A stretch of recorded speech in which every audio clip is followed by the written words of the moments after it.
ফ্যাসিবাদ মুক্ত করার আহ্বান জানিয়ে বিএনপির সিনিয়র যুগ্ম মহাসচিব রুহুল কবির রিজভী বলেছেন, গত ১.৫ দশকে শেখ হাসিনা নিজে ও পরিবারের লোকজনের সমন্বয়ে দেশে গোষ্ঠীতন্ত্র কায়েম করেছিলেন। এখন শেখ হাসিনা পাশের দেশ থেকে কর্মসূচির ঘোষণা দিচ্ছেন। আর যে কজন ধরা পড়ে জেলখানায় আছেন তাদের মধ্যে একজন দরবেশ, তিনি কারাগার থেকে ঝাড়ফুঁক দিচ্ছেন। বুধবার দুপুরে রাজধানীর রমনার ইনস্টিটিউশন অফ ইঞ্জিনিয়ার্স বাংলাদেশের সেমিনার হলে এক অনুষ্ঠানে প্রধান অতিথির বক্তব্যে তিনি এসব কথা বলেন। বিএনপির প্রতিষ্ঠাতা শহীদ রাষ্ট্রপতি জিয়াউর রহমানের ৮৯তম জন্মবার্ষিকী উপলক্ষে এই আলোচনা সভার আয়োজন করে প্রকৌশলীদের সংগঠন অ্যাসোসিয়েশন অফ ইঞ্জিনিয়ার্স বাংলাদেশ।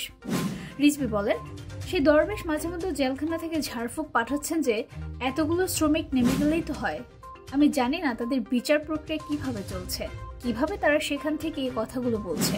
নিশ্চয়ই তাদের নানাভাবে সহায়তা দেওয়া হচ্ছে, তারা সেটির সুযোগ নিয়ে কথাবার্তা বলছে। কারাগারে বিরোধী দলের নেতাকর্মীদের উপর নির্যাতন প্রসঙ্গে রিজভী বলেন, অন্যদিকে আমাদের কারাগারে নিয়ে মাদক সেবী ও ফাঁসির আসামিদের সঙ্গে রাখা হতো। আমাদের বিরুদ্ধে রাষ্ট্রযন্ত্র ব্যবহার করে নির্যাতন নিপীড়ন করা হয়েছে। শেখ হাসিনার নির্দেশে গুম খুন করা হয়েছে, যা গণমাধ্যমে প্রকাশিত হয়েছে। তিনি রাষ্ট্রীয়ভাবে পৃষ্ঠপোষকতা করেছেন। অন্তর্বর্তীকালীন সরকারের সংস্কার কার্যক্রম প্রসঙ্গে তিনি বলেন, সরকার সংস্কারের কথা বলেছে ভালো, কিন্তু সংস্কারের নামে আপনারা সময় ক্ষেপণ করবেন না। এমন সংস্কার আনুন যাতে ফ্যাসিবাদ পুনরায় প্রতিষ্ঠিত হতে না পারে। এমন সংস্কার নিয়ে আসুন যাতে মানুষ ন্যায় বিচার পায়।